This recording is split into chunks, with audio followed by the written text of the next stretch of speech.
Prologue, 17th December 1995. A Latvian aircraft, Antonov AN-26, drops a large consignment of arms including several hundred AK-47 rifles and more than 16,000 rounds of ammunition over a large area in Jhalda, Khatanga, Belamu and Maramu villages of Purulia district in the Indian state of West Bengal. The chief accused, Kim Devi, has been vocal about his involvement in the arms drop. He asserts that he tried to procure arms to protect members of the Ananda Marga from communists and claims that it was a conspiracy of the Congress, Indian government, together with the RAW and the MI5 to overthrow the communist government in West Bengal, and that he was given assurances from the central government about his safety and return to Denmark. He further alleges that MP Pappu Yadav, in association with the then Prime Minister of India, P.V. Narasimha Rao, facilitated his safe exit from India. Prologue 2. The year is 2002 and Rahul Gandhi returns to India and sets up his technology consultancy vis-a-vis Backops Services Private Limited in Mumbai, where he is one of the directors of the firm. In 2003, he opens Backops UK in partnership with an individual named Ulrich McKnight, which acquired defense offsets under the UPA regime. Ulrich McKnight was 35% co-owner of Backops UK, in which Rahul Gandhi owned a majority 65% equity. I repeat, the company acquired defense offsets under the UPA regime.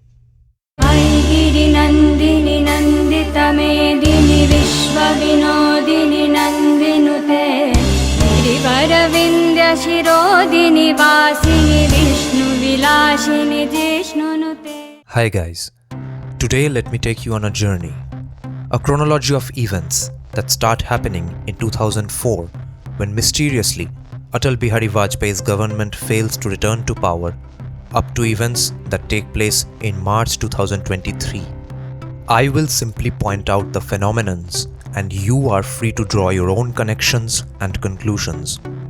So let us start with the year 2004.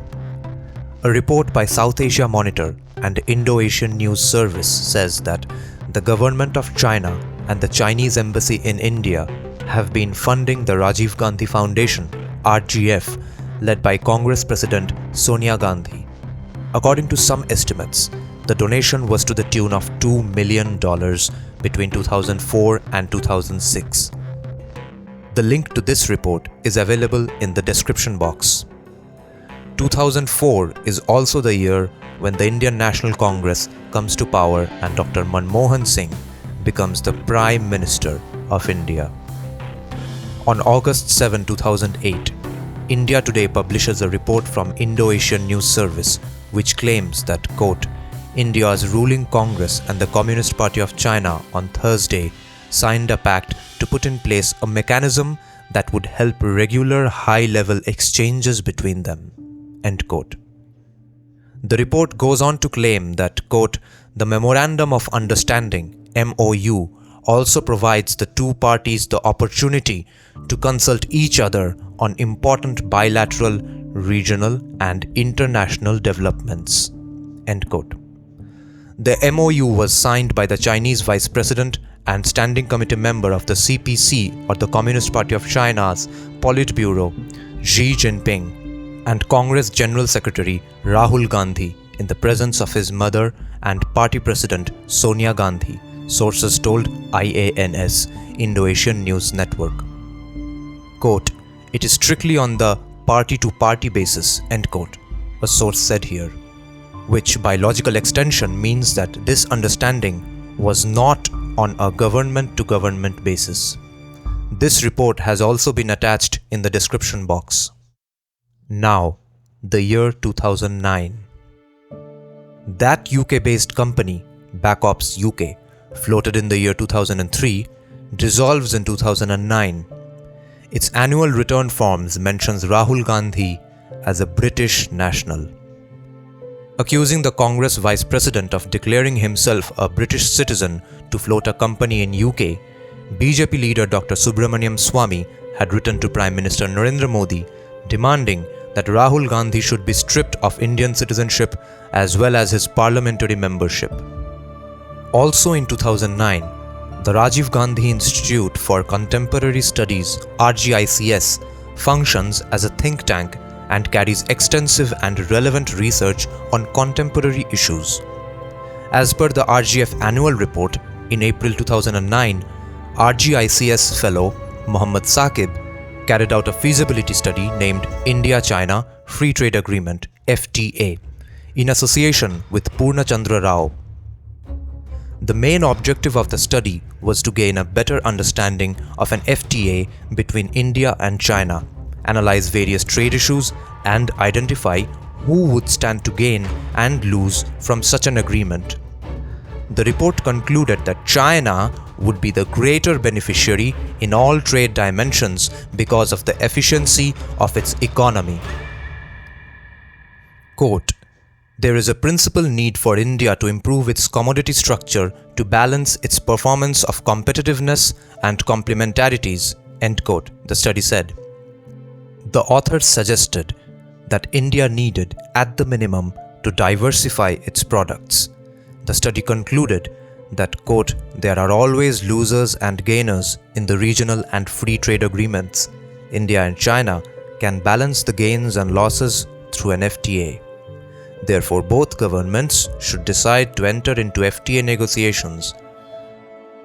The proposed FTA between India and China will be feasible, desirable, and mutually beneficial. An FTA between India and China should also be comprehensive with a free flow of goods, services, investments, and capital," end quote, said the study, advocating an FTA between India and China, which will be beneficial to both countries. Congress critics argue that this study was done despite the admission that China was already benefiting much more than India from the imbalanced trade. Critics also point out that, curiously, India's trade deficit with China starts to balloon thereafter. Overall trade deficit with China increased 33 times, that is, from $1.1 billion in 2003-2004 to $36.2 billion in 2013-2014 under the UPA. Meanwhile, according to some estimates, the donations to Rajiv Gandhi Foundation tuned to $9 million between 2006 and 2013. Then, on 3rd March 2023, Rahul Gandhi speaks to Cambridge MBA students at Cambridge Judge Business School.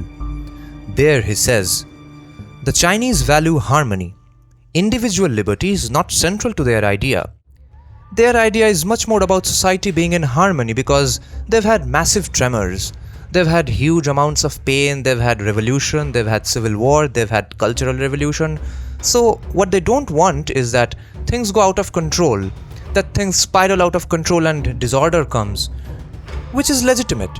For them, it's as legitimate as individual liberty is for the United States."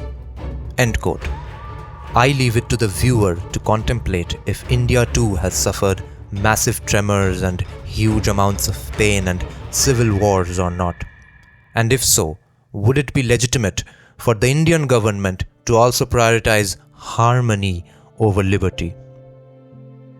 On 11th March 2023, Dr. Ram Madhav, former National General Secretary of the Bharatiya Janata Party, on a podcast with famous Bollywood scriptwriter and political commentator Advaita Kala, 19 minutes and 57 seconds into the conversation, says that the CCP, or the Chinese Communist Party, wanted an MOU with BJP as well. Quote, "They submitted the draft to us, and I must credit the political maturity and wisdom of the then president of the party, Mr. Amit Shah. He took a very firm view, and BJP said that we can't have an MOU with you." End quote. If you liked this video, consider making a monetary contribution to the PayPal and UPI links given in the description box below. Jaya Jaya He महिषासुरमर्दनम्